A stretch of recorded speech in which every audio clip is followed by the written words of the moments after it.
Cette archive vous est proposée par Ousmane Bangoura. Abonnez-vous et activez la cloche pour ne pas rater les prochaines archives.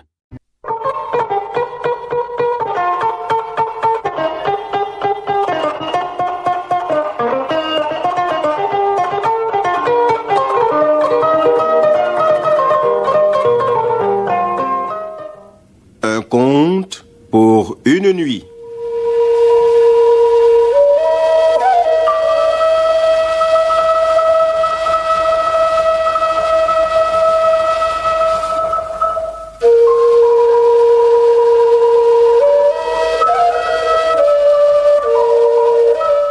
Une émission de Cheikh Oumar Kamara.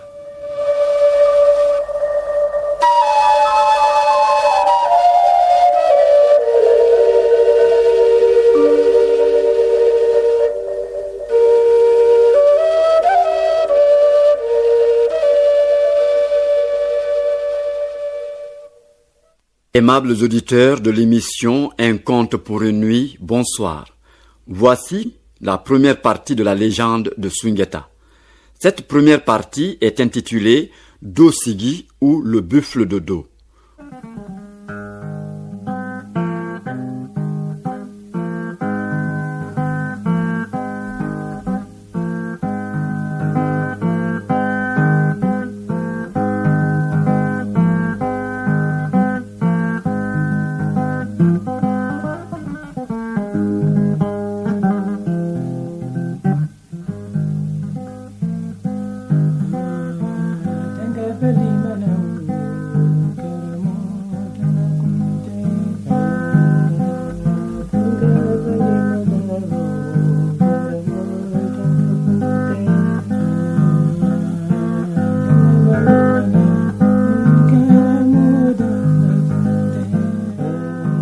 Cette légende nous a été léguée en langue maninka par le grand traditionnaliste, le Gwelentigi Feu Fadama Babou Condé, d'illustre mémoire dans les traditions orales du Manding.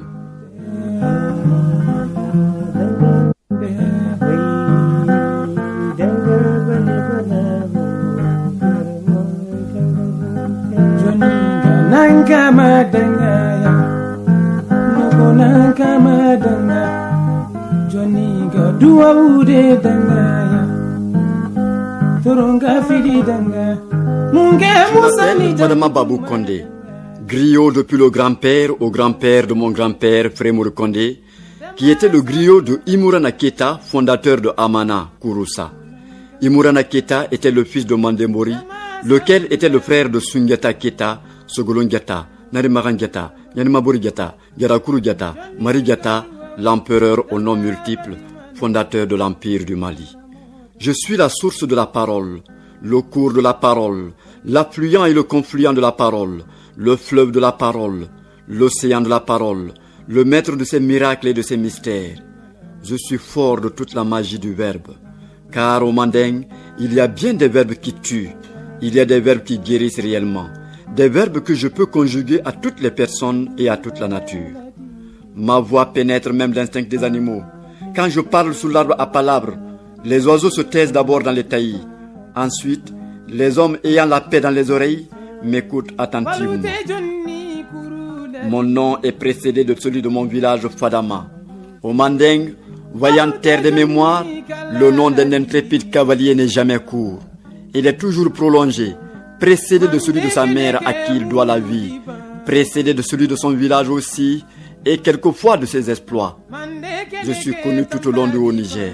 Mes yeux en sont pleins de fierté. Et c'est pourquoi je fais de ma vie la voisine la plus immédiate de la mort plutôt que de mentir. Un jour, ma chair et mes os ne seront que poussière, mais mon nom sera hissé plus haut sur les remparts des souvenirs. Ah, quand l'homme conquiert la grandeur, son nom demeure toujours beau. Ce soir, autour de ce gigantesque feu de bois qui danse et s'étire vers le beau regard de l'espace vide, nous allons parler d'une chasse comme il n'en a jamais eu au Manding du Moyen-Âge. La chasse à Do Sigi, la chasse au buffle de Do. Comme je vous l'ai déjà dit, le nom du royaume de Do précède ici le nom Sigi. Do Sigi, parce qu'il suffit de distinguer parmi tous les buffles qu'on avait jusqu'à présent rencontrés dans les brousses de dos. Certes, par ces ravages sanglants qu'il commettait, dira-t-on. Oui, effectivement. Mais comment et pourquoi commettait-il tant de dégâts? Pourquoi plongeait-il tout le royaume de Do dans une si profonde consternation? Commençons donc par raconter la triste aventure de l'extraordinaire Dosigi lui-même. Si la légende du buffle de Do n'est pas le départ des glorieuses épopées mandingues, ce qui m'étonnerait fort, elle en fut tout au moins l'élan le plus décisif des plus belles syllabes de son histoire.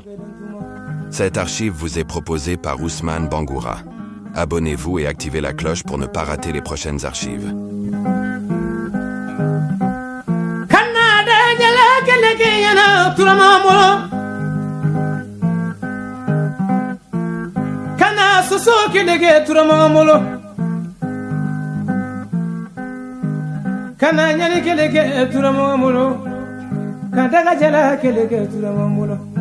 Kitakuru kele mogo ya turamana oh turamane kangeja bakoma sa pama isono le benda ibalo kungela. Il y avait dans la brume du vieux Manding un royaume très puissant appelé Do, le royaume des Condés. Le roi mourut. L'héritage naturellement revint au prince dont l'aîné s'appelait Do Samo. Leur sœur, peut-être l'unique, s'appelait Do Kamisa. Do Samo partagea l'héritage et priva sa sœur de la part qui lui devait revenir selon la coutume du partage. Ah, au pays des archers balafrés, la sœur méritait qu'on la respectât autant que la mère, et dans chaque ville, elle tuait chaque matin un habitant. Ce maudit conflit entre Do et le buffle durait plusieurs armatans.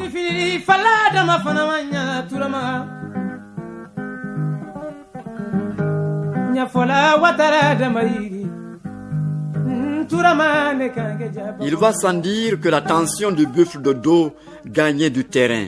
Carnage humain, destruction systématique des cultures champêtres, conséquences immédiates, famine, détresse des parents de toutes ces victimes répandues sur les traces sanglantes du buffle, pleurs des paysans et par-dessus toute la tragédie, le désespoir du peuple à voir Dosigi sur le dos de tous ces grands maîtres chasseurs venus tour à tour chiquer la poussière de leur tombe au pied du buffle.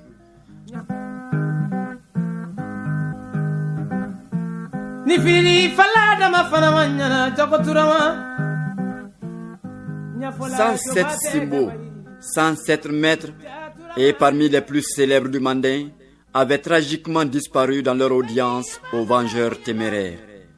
Qui arrêtera cette peste, rongeant déjà les limites de Do, en encornant quelques innocents sur les frontières mandingues, parmi les caravanes, voyageant à pied ou à dos d'âne, murmurèrent quelques sages qui commençaient peut-être à identifier Dosigi au double visage.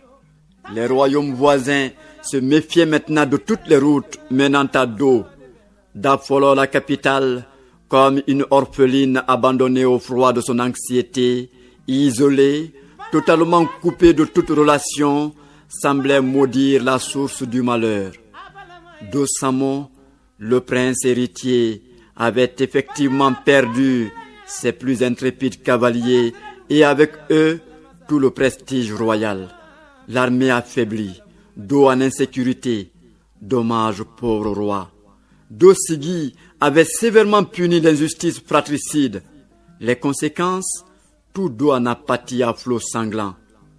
Comme une traînée de gaz épidémique, l'affreuse nouvelle avait répandu la terreur de la bête, surtout avec le désespoir de la perte des Simbo, dont les canons n'avaient jamais jadis manqué leur cible au Manding. Aucun chasseur ne parlait désormais de chasse au buffle, de crainte d'être entendu par le miraculeux Dosigi. Mais plus miraculeuse est la providence.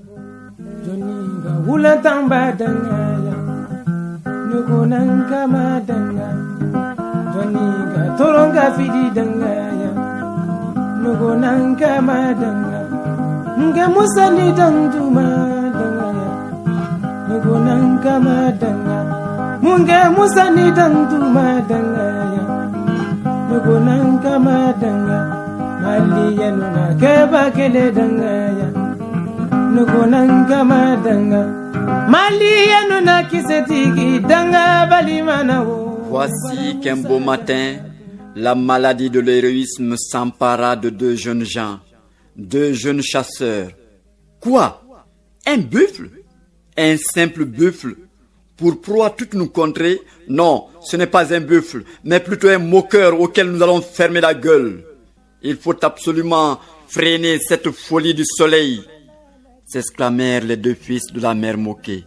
L'aîné, Moké Moussa, le cadet, Moké Dantouma, du village d'Amissaoulambana d'illustre mémoire. Allons, petit frère, allons implorer bénédiction auprès des sages et bondissons sur les sentiers de dos, s'écria Moké Moussa l'aîné. Ne tardons plus donc, grand frère, répondit Moké Dantouma, visiblement plus pressé que son frère aîné. Oui, le sang chaud et l'impatience, c'est le propre de la jeunesse.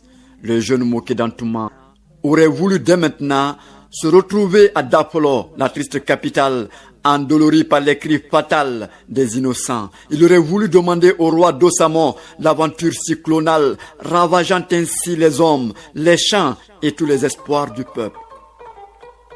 Après avoir reçu bénédiction des parents et amis sous l'arbre sacré des serments, les deux fils de Namoké, la prodige, consultèrent plusieurs devins, dont le plus redoutable, un ami à leur père défunt, était bien à propos, un extraordinaire charlatan, mais qui, différemment des autres, ne consacrait son temps et ne pratiquait son art que pour des besoins personnels et pour les causes sacrées de la communauté villageoise.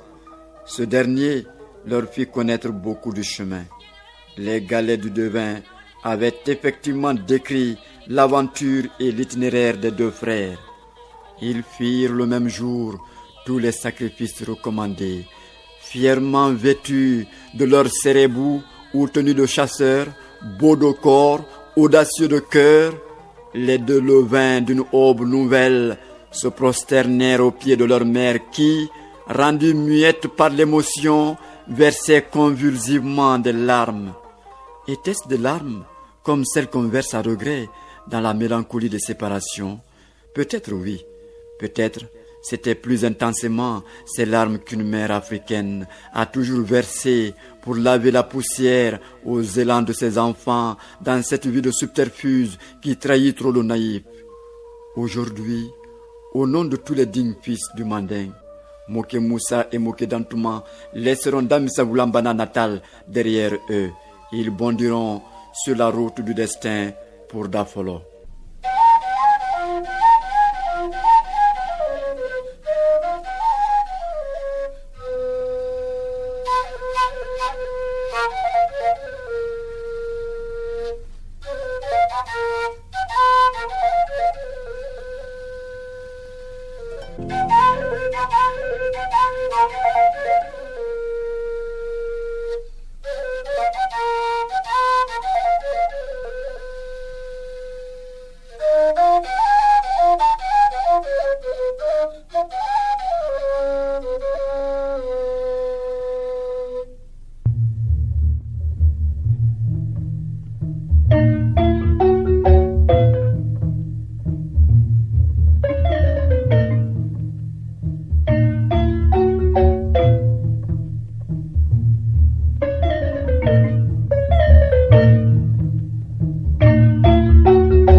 Déjà, les tambours des grandes batailles retentissent devant la porte du patriarche, marquant le grand départ des deux frères pour les grandes légendes du Manding. Ces tambours avaient-ils retenti pour les premiers perdants de l'audience à Dossigui? Peut-être, mais jamais départ ne fut plus solennel au Manding que celui des intrépides fils de Namoké. Jamais oui. Mais pourquoi cela? Pourquoi la même solennité n'accompagna-t-elle pas les 107 devanciers qui n'étaient pourtant pas moins audacieux que les deux qui vont aujourd'hui? Certes, parce que eux n'étaient pas de Damisaoulambana, Peut-être aussi, comme on le dit au vieux Manding, les choses peuvent identiquement se ressembler, mais les choses ne sauront jamais être les mêmes. Aujourd'hui est un jour sans égal. Le pressentiment d'une victoire s'était répandu dans l'atmosphère du village et dans les larmes miroitantes de Moké qui regardait s'éloigner ces deux anges, ces deux fils, s'en allant à pas de géante fierté vers ce même but, conséquemment raté par 107 Simbo, sans compter les 12 morts par jour au royaume de Do, et cela pendant plusieurs saisons déjà. Elle s'était enfermée. La mère Moké s'était retirée dans la case avec sa fille, l'unique fille qu'elle considérait désormais comme trésor à jalousement conserver pour objet de consolation au cas où une amère surprise la plongerait dans une quelconque consternation à la suite de cette aventure, ou disons même de la folie de ses fils. Malgré ses bénédictions adressées à ses enfants, la mère Moké pleurait. Elle pleurait en se pressant les seins pour implorer la grâce des dieux mandingues afin que ceux-ci gardent la vie sauve à ceux qui les ont été. « Mère, s'écria Moké d'alignement la fille, calme-toi, moi je sais que mes frères reviendront. Le cœur qui les a poussés dans ce élan d'amour patriotique, ce cœur-là ne mérite que sécurité et victoire. Je suis déjà cerné par le pressentiment que Moussa et Dantouma entasseront leur réputation tout autour du Manding. Je sais qu'une légende pareille et même meilleure à celle racontée autour de peu naîtra de l'exploit qu'enjambent mes frères. » Ainsi, de temps en temps, Dalignement consolait sa mère, mais pourtant, elle pleurait elle aussi. Ses larmes trempaient son visage dans la tiédeur d'une irrésistible émotion. La fraternité est un filtre d'amour auquel nul ne peut résister. Qui n'aime pas ses frères n'est pas de la famille.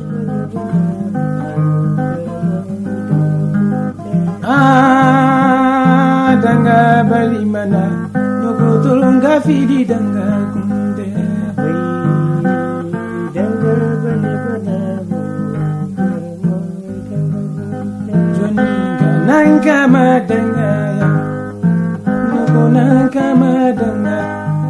Joninga dua ude danga ya, tolonga fidi danga, munge musani dangtuma danga. À travers plaines, vallons et collines, sous les dardes enflammés du soleil des tropiques, Moké Moussa et Moké Dantouma, Damsa Oulani et Damsa Oulamban, s'en allaient sans refrain de fatigue dans les pas. Les cigales, les grillons, enfin tous les fantassins de la brousse, frappés par la pesanteur impie de la sécheresse, criblaient la nature de leurs cris plaintifs. Le chemin des chasseurs s'étendait encore loin pourtant. Mais un cœur déterminé ne retourne jamais.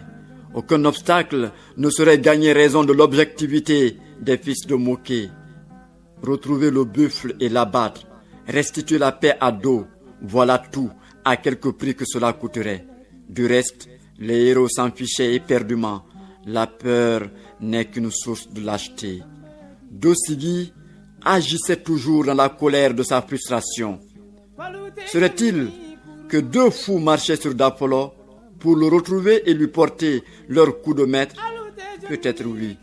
Peut-être que peu importait tout cela pour lui désormais. Il se serait suffisamment vengé. Même si on devait l'abattre maintenant, l'affront est déjà lavé, la haine est rendue.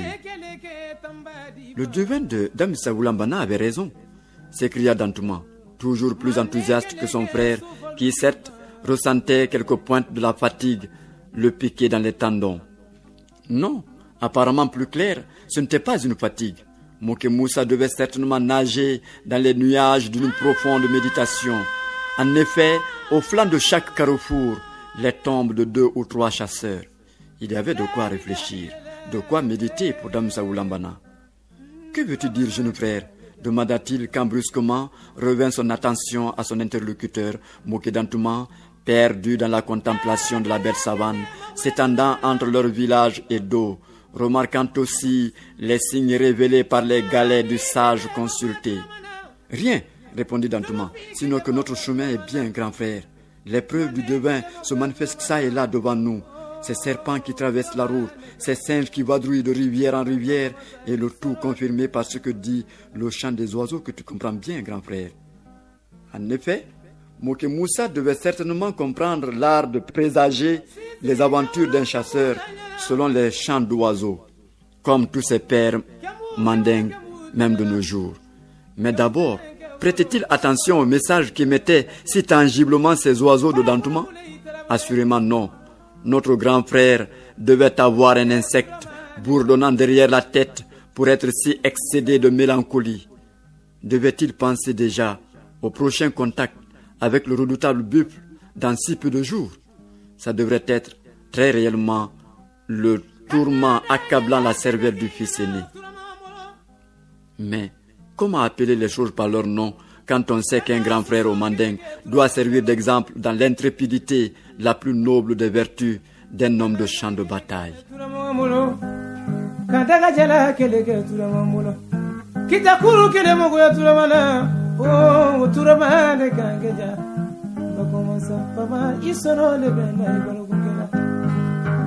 Ainsi donc, Moké Moussa, même atteint d'une cécité mentale, avouerait très difficilement sa panique.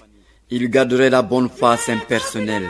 C'était une exigence au devoir d'aînesse dans cette mission très malaisée. D'ailleurs, aucune science, même les bénédictions des parents, n'affichait visiblement aucune lucidité sur le visage du grand frère.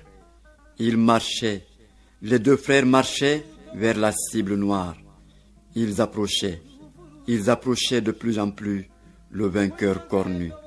De quel côté de la vie se trouverait leur destin? Au dire de l'incontesté divin du village, la victoire est certaine. Les sacrifices, les bénédictions, tout est déjà reçu ou fait à leur départ du village. Maintenant, à eux de remplir méthodiquement au cours de leur mission les 3 premières conditions dictées par le voyant. Premièrement, une fois hors du village, ne plus répondre à l'appel de personne. Deuxièmement, respecter scrupuleusement une petite vieille femme qu'il rencontrerait remontant de la rivière de Dafolo. Ce serait elle l'énigme du buffle en bavure de colère, encornant d'eau de l'aube au crépuscule. Troisièmement, concentrer, entraîner tous les efforts louables pour se mettre dans les bonnes grâces de cette vieille et accepter toutes conditions qu'elle proposerait au pacte que vous allez signer avec elle, à savoir par exemple épouser la plus laide des filles de Dafolo, nièce chérie de la vieille, et qui sera la mère du plus géant des empereurs mandingues.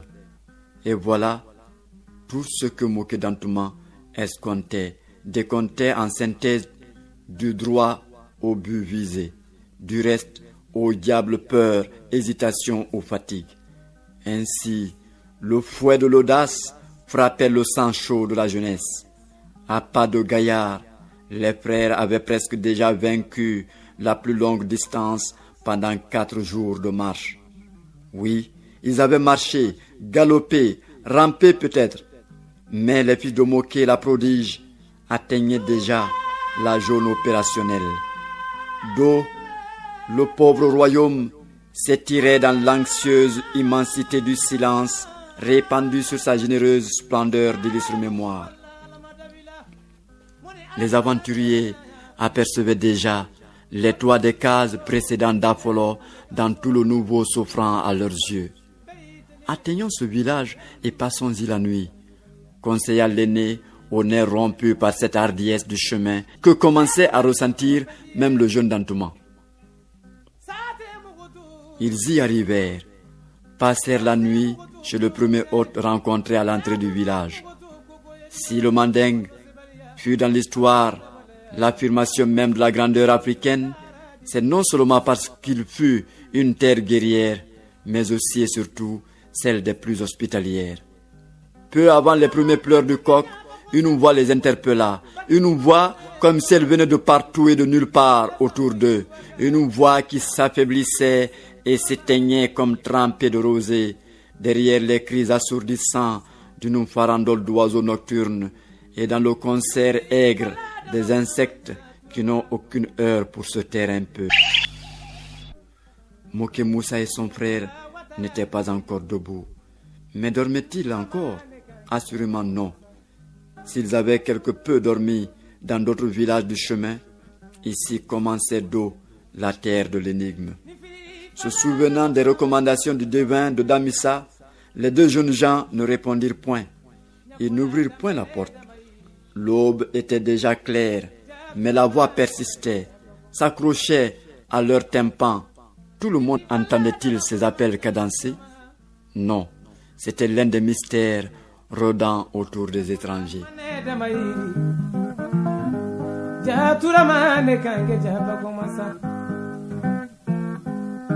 Nifiri fala dama fana manyana turama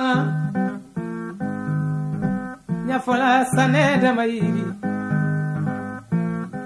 turama ne kange jaba komansa Nifiri fala dama fana manyana jago turama nya fala jobate dama yiri ja turama ne kange jaba komansa Fengi yamba bala kiyamba Fati yamba bala kiyamba Madu kiriga tedu madu kola inina Dunumba kalata Yebala bolo fobala Madu kalla bala bemiza Kiriki nimbajo Tamana dinege mote kufanala Mogoni fimbara la ite fanala Insoro de pena Baba ibalo ungera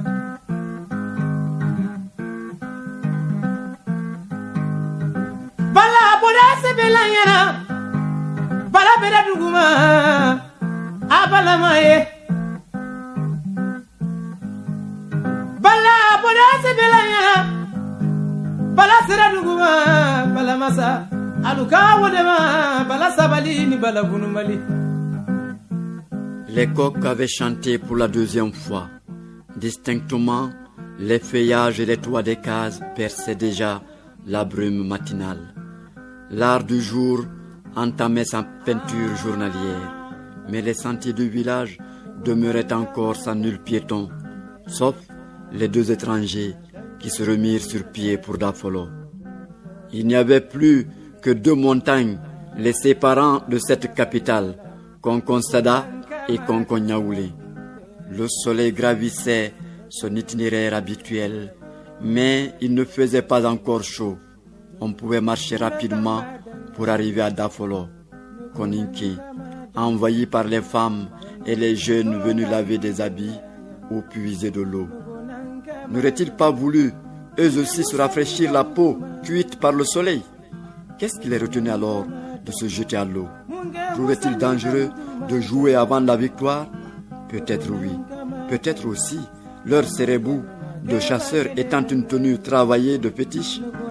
Il ne fallait pas se déshabiller devant les femmes dont le regard admiratif pourrait peut-être porter préjudice à l'invulnérabilité que leur garantissaient les fétiches protecteurs.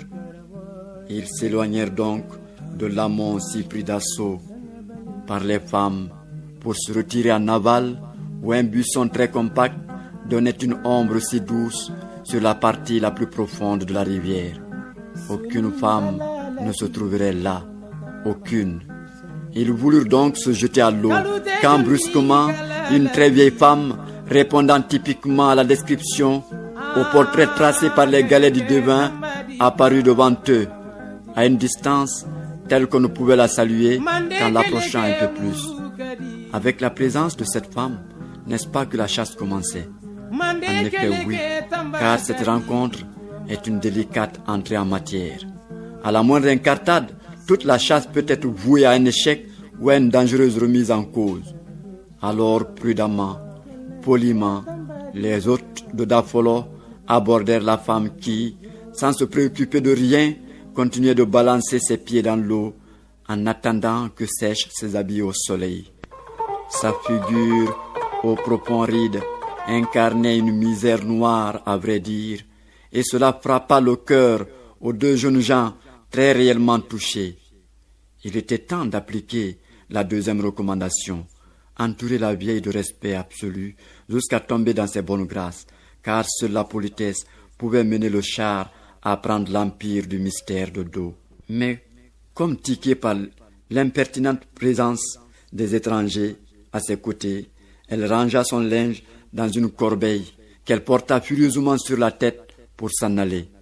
Là, le grand frère Mokemoussa de sang-froid aborda tendrement la vieille le premier en disant « Grand-mère, laisse mon jeune frère Mokedantouma t'aider à porter ta corbeille à la maison.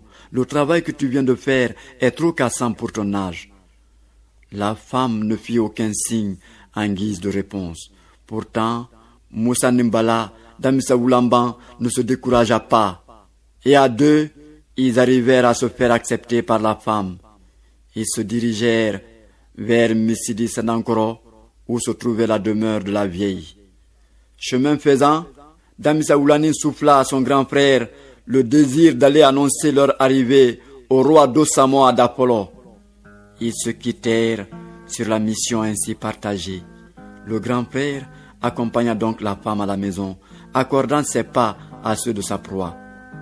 Lentement, très lentement, comme on marche l'un doutant de l'autre, les deux personnages cheminaient, la vieille acceptant certes malgré elle l'intruse compagnie de l'étranger. De temps en temps, elle s'arrêtait, scrutait l'horizon pour cacher cette humeur de rêverie dont son visage s'était convulsivement vêtu.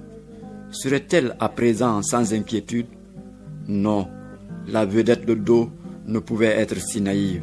Elle devait déjà connaître quelque chose sur l'arrivée des deux jeunes chasseurs. Ses pouvoirs magiques lui devraient sans doute entonner la gigantesque mission dirigée sur elle pour sa fin heureuse ou tragique. Seul le destin en savait.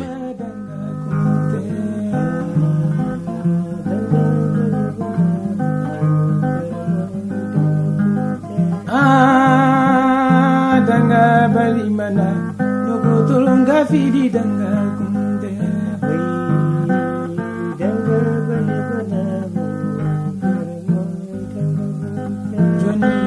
Voici Dafolo, capitale jadis puissante et prospère, profondément enracinée dans les tabous des Condés, qui porte l'amour de Do dans le cœur et dans les bras, mais aujourd'hui, faible coefficient de bonheur sur la trace d'un buffle, un seul buffle, mais pas comme les autres buffles.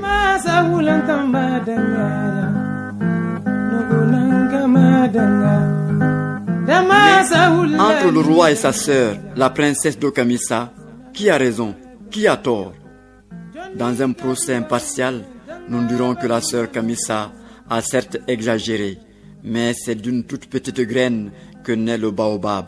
C'est tout autant dire que Dosamo est le premier perturbateur de son royaume, car la monnaie qu'on rend à l'injustice, c'est la pagaille qui trouve toujours une affreuse germination dans la terre de l'injustice. Les deux fils de Moké promenaient leur regard perçant sur Dafolo, sur Do aux larmes de sang coulant dans la rage du buffle. Des coups de tabala retentirent de village en village. Des 4 points cardinaux, quelques gens, confiants à l'avenir radieux de Do, venaient saluer les fils de Damissa Oulambana. Les autres, et ils étaient plus nombreux, ne venaient que pour des railleries qu'ils durent jeter sur les premières victimes déjà parties. Après cet accueil très chaleureusement marqué par de gigantesques réjouissances, les deux jeunes gens n'attendirent point la danse au clair de lune qui devait tout clôturer. Ils retournèrent auprès de leur vénérable cible, d'Okamissa, qui dévorait paisiblement toute seule le gigot de biche que les chasseurs lui avaient offert quand ils durent se rendre compte qu'elle avait l'estomac dans les talons. Quand elle vit ses anti-hôtes revenir vers elle, ses yeux brillèrent de gratitude. Elle projeta dans leur direction un sourire comme certes elle ne l'avait jamais jadis fait depuis sa fuite de Dapolo, la capitale. En effet, pareil destin pour une princesse. Dokamissa avait historiquement raison de se venger, mais elle avait tout de même tort de s'attaquer à la paisible population de Do, car l'injustice dont elle était victime n'était point l'apanage de tout le royaume.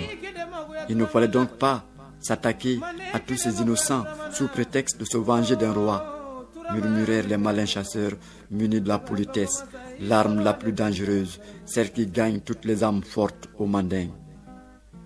Ils entretenaient la vieille comme d'un contour mielleux avant d'aborder le vif du sujet. Déjà, Do Kamisa avait elle-même sentimentalement tissé des liens de parenté entre elle et les étrangers pour leur témoigner toute sa gratitude.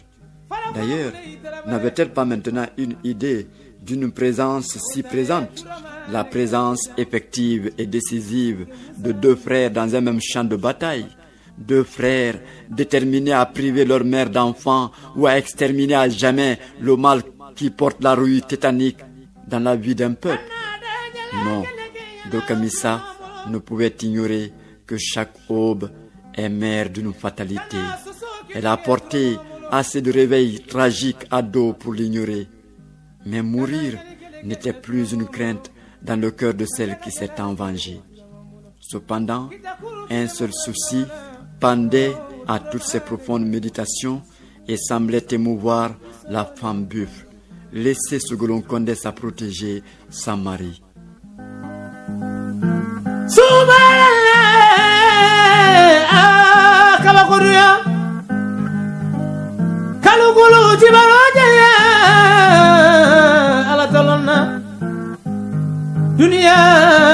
Dunia e togoni ni de bafana dinyana. Dunia e to fila de bafana dinyana. Togo ni togo wa dunia e togori. Fara fina mogo balu. Dunia kele togoni de marimulo fama. Togo te mogo yina. Jeunes gens, qui d'autre seriez-vous sinon ces braves et vénérables Simbo venus du Manding, terre des mémoires, tenter leur chance auprès du vainqueur titulaire de Do, ce buffle aux cornes en argent? Congrotula-t-elle les chasseurs dans les bras desquels elle peut mourir sans regret? Brave et vénérable, vous dites? Demanda Mokemoussa, un peu grisé par ce tendre aveu de la femme. En quoi le reconnaissez-vous? Seriez-vous l'ermite de la contrée? Continua-t-il avec un sourire à émouvoir un tigre en colère. Non, mes enfants, une femme au Manding ne peut accéder à cette suprême sagesse. Elle s'en remet difficilement des blessures gratuites qu'on lui fait pour l'être, répondit-elle de ce ton épineux qui pique à la gorge et fait venir l'eau dans la voix. Mokemoussa reconnut les mille et une couleurs de la haine dans les propos de la mystérieuse offensée. Maintenant, mes enfants, répéta-t-elle, l'heure de ma mort a sonné, car les hommes auxquels je dois accorder cet honneur sont aujourd'hui dans mes propres murs. Vous êtes si polis. Je m'appelle Do Kamisa, sœur de Do Samon. Je vais vous raconter l'histoire de mes chemins sanglants. Y a-t-il haine sans feu? Écoutez donc mon histoire et son procès. C'est à vous que je dois offrir mon testament. La femme buffle raconta son histoire au jeune chasseur qui, réellement, avait pris pitié de son récit très touchant, malgré le deuil qu'elle porta à la citadelle paternelle. Au procès de ma vengeance, parlait-elle toujours, j'ai donné la mort à 107 maîtres chasseurs. 107, j'ai ravagé des champs de culture. Dans chacune des 12 villes de Do, je tuais chaque matin un habitant. Il y a bien des saisons. Mon frère Do Samon est sot. Un homme qui s'attaque à une femme bondit toujours d'un élan de fou, n'est-ce pas? Conclua-t-elle en toisant avec tendresse et amitié ses honorables interlocuteurs. Cependant, étranger Mandinka, reprit-elle, je vous souhaite la bienvenue et vous accorderai victoire dans la mesure où vous accepteriez de signer avec moi un pacte. Un seul pacte. Do Samon propose la main de la plus belle fille de Do à celui qui l'aura débarrassé de la peste du buffle ravageur. C'est un véritable exploit qu'il demande ainsi. Tout le royaume accueillera le héros sur la place publique. Vous allez franchir toute cette foule compacte de déesses de la beauté pour aller choisir là-bas ma vilaine Sogolon Condé. Elle est d'une laideur affreuse, je vous en avertis. Elle sera assise là-bas, sur les contreforts de l'arbre des vautours, avec son énorme bosse donnant à son dos l'image d'un petit chameau. C'est à ce prix que vous serez les vainqueurs légendaires de l'aube qui pointe sur dos.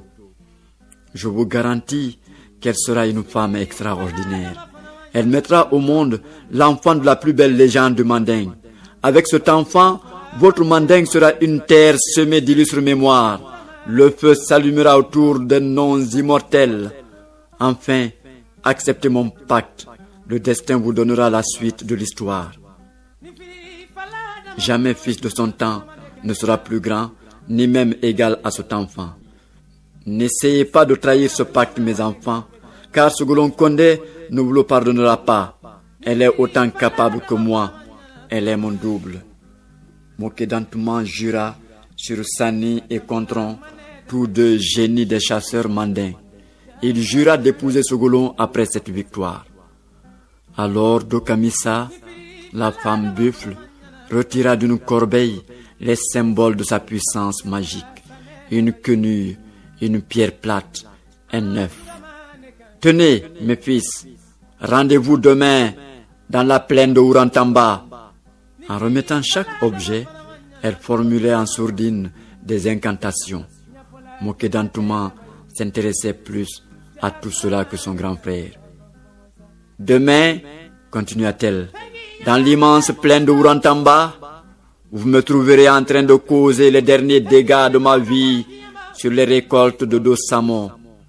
Avant d'employer vos armes, vous me viserez d'abord 3 fois avec cette quenouille.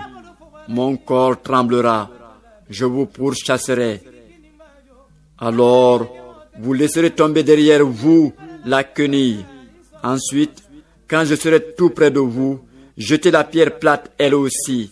Ainsi de suite, jusqu'à l'œuf qui sera la boucle de ma vie. Ainsi, vous serez vainqueur. Enfin, la vieille et ses 2 chasseurs superposèrent leurs mains de serment au grand carrefour du destin qui ne tardera plus à les séparer.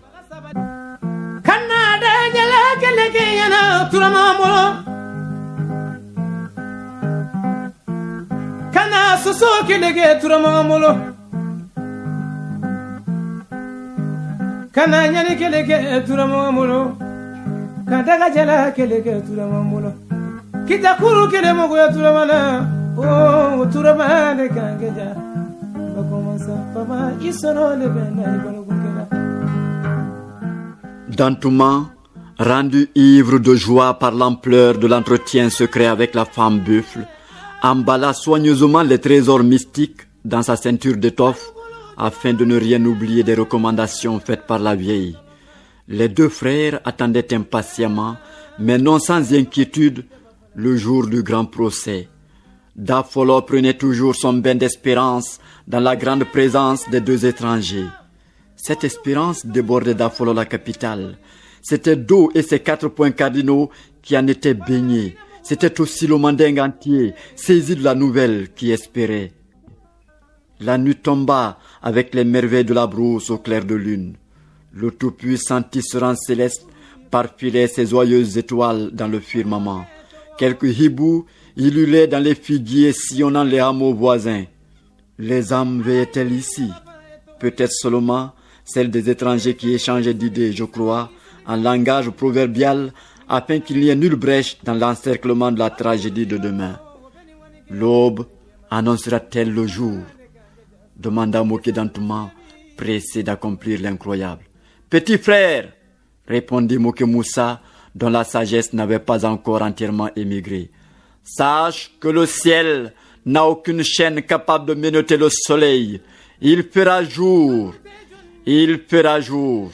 Oui, il fera jour et le soleil sera très ardent.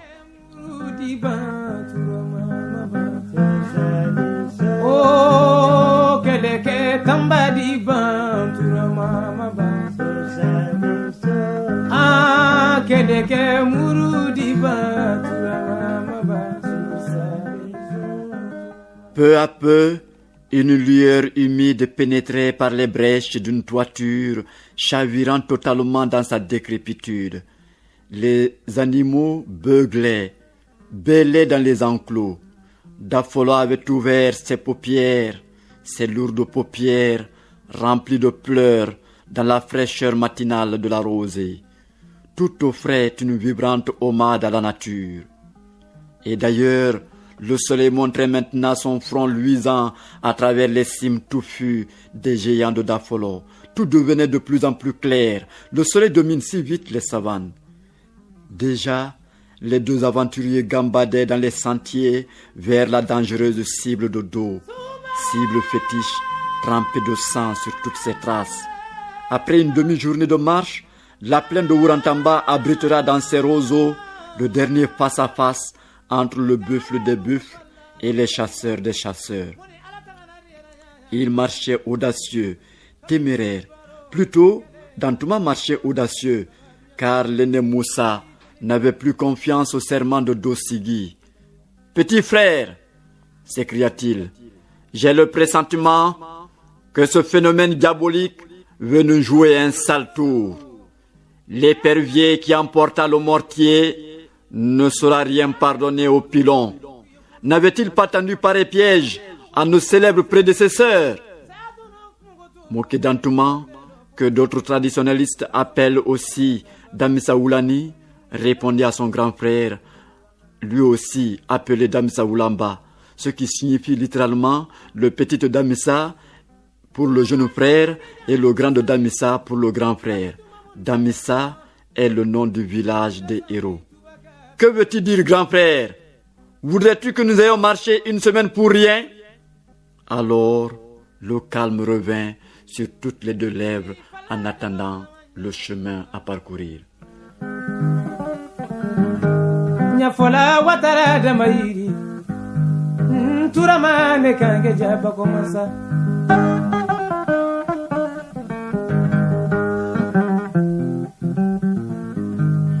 ni fili fala dama fana manyana turamane kange jaba Nyafola dambele damairi ja turamane kange jaba komansa ni fili fala dama fana manyana turama Nyafola mane dama iri ja turama ne kange jaba komasa ni fili fala dama fana manyana turama Nyafola sane dama iri turama ne kange jaba komasa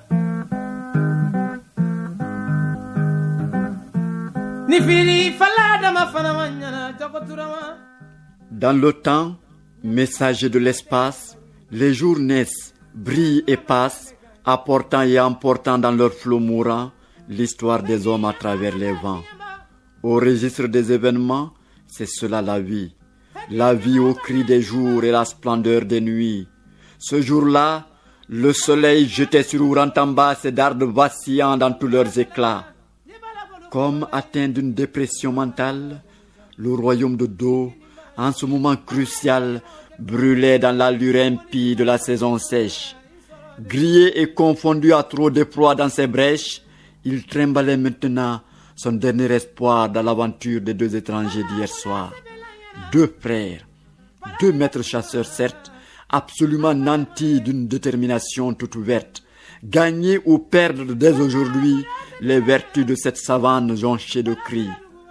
L'immense plaine de Ourantamba était là, avec ses âmes démoniaques attendant les débats. Le buffle dévastateur, terreur de Dafolo aussi, observant d'eau comme un fleuve coulant dans la nuit, attendait non sans inquiétude l'heure du destin dans cette même plaine, ivre du sang de ses chemins. Moké Moussa, baignant dans la lueur blafarde de la peur, chercha aux abords de ce panorama plein de rumeurs le plus géant des rares arbres de Ourantamba, grimpa jusqu'à la cime épilée d'un calcédra où son cœur devenant une grotte béante battait la chamade dans cette atmosphère de regret. Déjà, l'audacieux jeune frère, l'audacieux cadet d'Antouma, n'était plus qu'un bruit planant vers le soleil levant, derrière cette vie ou la mort ou la victoire, mais loin, infiniment loin des avanies de l'histoire. Mais Moké Moussa, qui ne se contenait plus, interpellait son jeune frère pour lui dire ce qu'il a conclu. Imprudent Dantouma, n'oublie pas que nous sommes à dos où repose l'âme de 107 vaillants Simbo, tous plus gaillards et même peut-être plus sorciers que nous. 107 canonniers ayant demandé audience à Dosigi. Dosigi, ce génie dont la race ne se nourrit que de fous comme toi qui ne crains rien dans cette vie. Dans cette entreprise, jeune frère, connais-tu bien mon anxiété? C'est que nous ne sommes que 2 fils pour Mère Moké. Retournons au village avant le crépuscule. Après tout, au Mandin, c'est toujours l'aîné qui a droit au calcul. Moké Moussa, répondit Dantouma, si cette hauteur peut atténuer les battements de ton cœur de chasseur paniqué, saisis bien les branches les plus hautes de ton arbre. Moi, je n'aurai nulle peur, même avec un simple sabre. Saya Fissa Malori, la mort vaut mieux que la honte. Dire que Damissa Oulani et son aîné Damissa Oulamban retourneront au Manding, laissant d'eau ce buffle dans ses flancs, je préfère m'entourer d'une mort, si brutale soit-elle, que de regagner tête basse notre Damissa paternelle.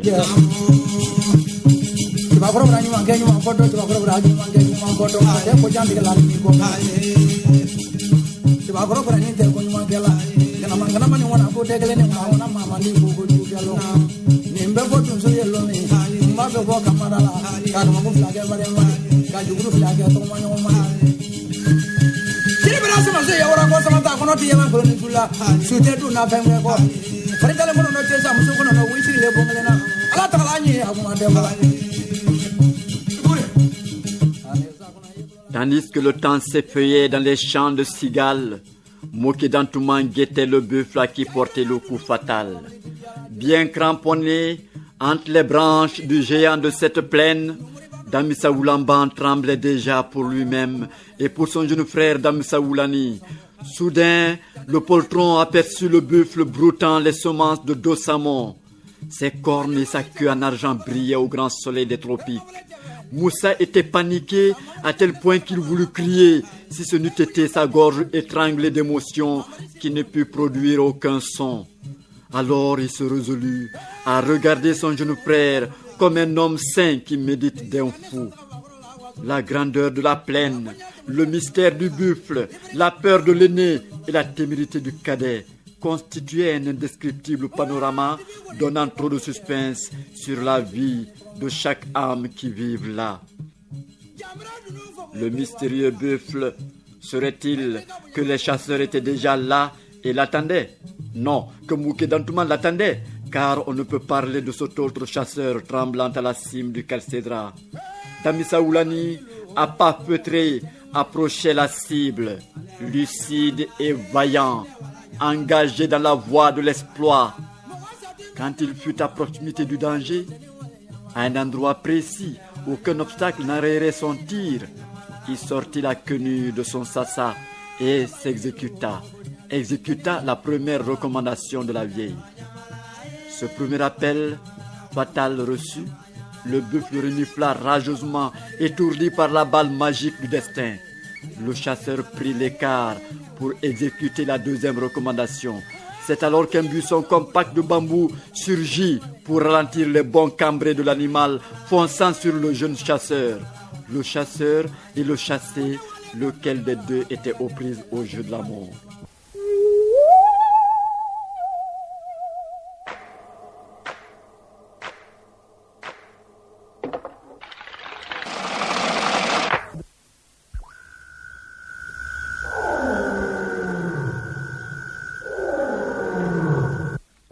Quel pouvait être l'état d'âme du grand frère Damissa Oulamban devant cet affreux débat? À mon avis, s'il se trouvait dans des branches mortes, celles-ci craqueraient sous son poids, tremblant d'effroi. Il ne criait point comme on le fait quand on a si peur. Peut-être qu'il voulut crier, mais ne le put, car la stupeur boucle le son et tue la voix.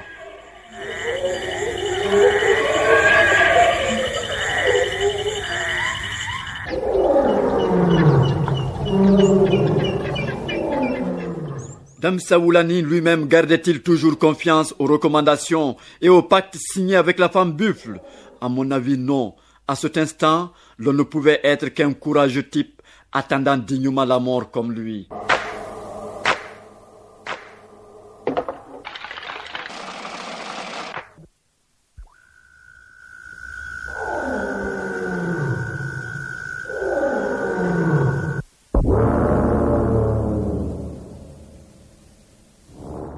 Le grand frère a raison, devait-il murmurer quelquefois. Moké Moussa se sentait déjà coupable de ce qui pouvait arriver à son jeune frère, car avant tout, il est l'esprit créateur de cette chasse auprès de ceux du village. C'est lui qui prit la décision de mettre un terme à la tragédie de Do. C'est lui qui invita et encouragea son jeune frère à cette sale besogne. Retournerait-il fièrement au pays, laissant Dantouma dans la gueule du buffle? N'en serait-il pas vraiment lâche? Du haut de son observatoire, l'aîné méditait. Il devait méditer de tout cela. Ainsi, l'idée d'une honte noire vint s'ajouter à la peur et lui donnait envie de mourir avec son jeune frère pour éviter le vertige des légendes qui s'édifient facilement au Manding, terre des mémoires. Enfin, le fils de Moké Dantouma, essaya quand même la troisième et avant-dernière recommandation. Il laissa tomber la pierre plate sans interrompre sa course. Il affecta tous les espoirs au destin. Il était à bout de force. Heureusement pour lui, la pierre devint un énorme plateau très glissant que le buffle n'eut traversé que trop péniblement avant de parvenir à peu de distance du chasseur, dont la fuite vertigineuse semblait tourmenter les débats étranges de Ourantamba. Jour sans égal, un autre potentiel dans les grands récits autour du feu, une autre mémoire à fixer le temps et à délimiter ses valeurs.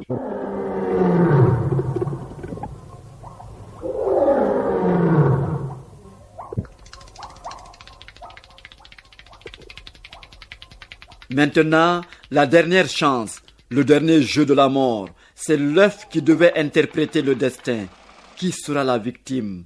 L'enfant béni de Namoké sortit l'œuf de sa gibecière au dos et le jeta derrière lui. Voici à la place de la dernière magie, une mare où le buffle tomba dans sa course affolée, pataugea dans la mare comme si toutes ses forces occultes l'avaient abandonné dans cette détresse. Son énorme masse semblait flotter sur l'eau. Moké Dantouma se retourna et vit s'éteindre dans les yeux du buffle la dernière heure d'une vie qui avait si pesamment vécu. Il retira l'arc de son narquois sur l'épaule et transperça Dosigui par ses flancs. Do avait souffert, trop souffert, mais aujourd'hui, grâce aux enfants de Moké, le calme revint dans les nids de la cité. La plaine de Ourantamba était telle que nul n'aurait jamais pu s'en attendre. Et Moké Moussa, ému, très touché par l'acte de bravoure de son jeune frère de lait, descendant de l'arbre, s'écria: Dosigui est mort, le buffle de Do est mort, le buffle terreur de Dafolo est mort. Vive mon jeune frère, vive mon brave cadet, vive Moké Dantouma, Guina Mansa. Plus que le scorpion, ta piqûre fait mal. Plus que le soleil au génite, tu es ardent. Plus qu'une panthère, tes griffes sont venimeuses. Voilà la mare valser dans l'éclat de ton exploit. Tu es un génie, un vrai preneur d'âme. Le buffle est mort, incroyable mais solidement vrai. Dolo saura tout à l'heure et s'en réjouira.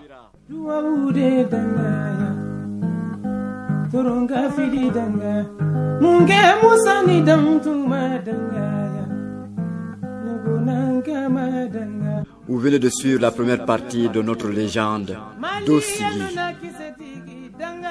Musique d'accompagnement, Kemo Kouyaté et Salifou Keita.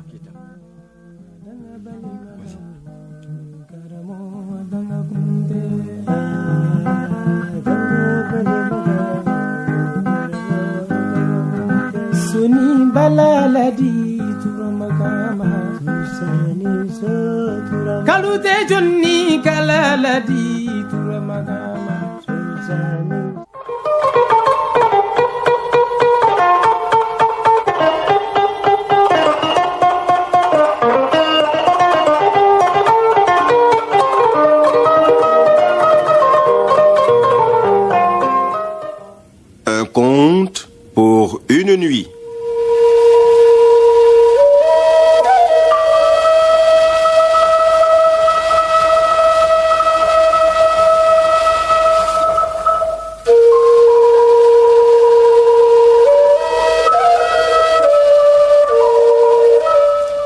émission de Cheikh Oumar Camara.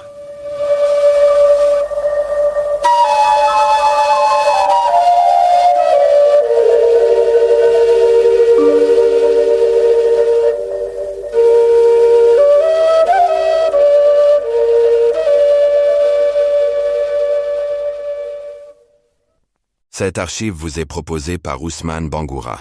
Abonnez-vous et activez la cloche pour ne pas rater les prochaines archives.